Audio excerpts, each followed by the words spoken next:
fellow Pokemon trainers! Welcome back to Pokémon UNITE. Now we're going to cover the map layout, features, and key objectives. Remoat Stadium, the crown jewel of Eos Island.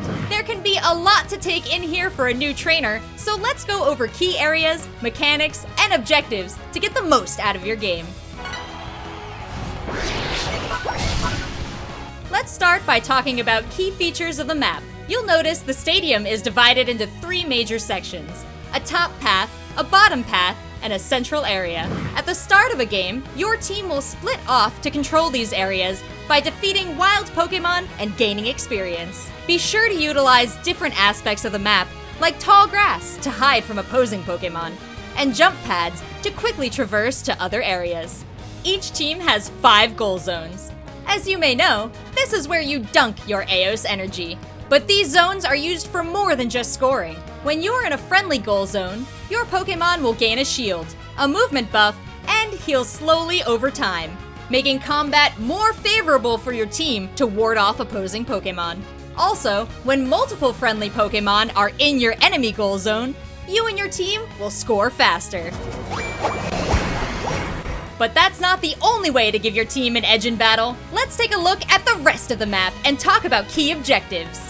Take note of the very top, middle, and bottom portions of the map. This is where Rotom, Zapdos, and Dreadnought will spawn, and they give huge benefits to your team if you manage to defeat them.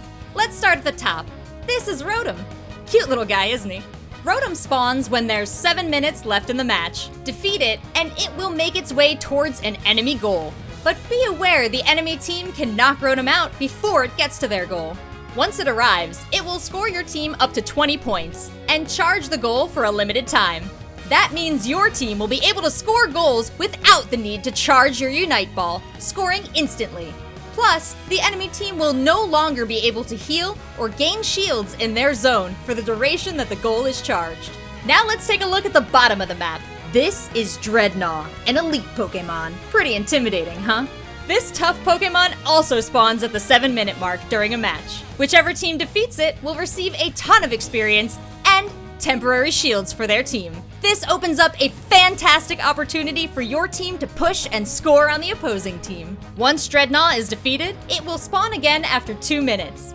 Keep an eye on the timer at the bottom of the map indicating its next spawn. Consistently taking Dreadnought will give your team a significant lead in experience and excel in late game. Speaking of which, once there are 2 minutes left in the match, Zapdos will spawn in the Legendary Pit.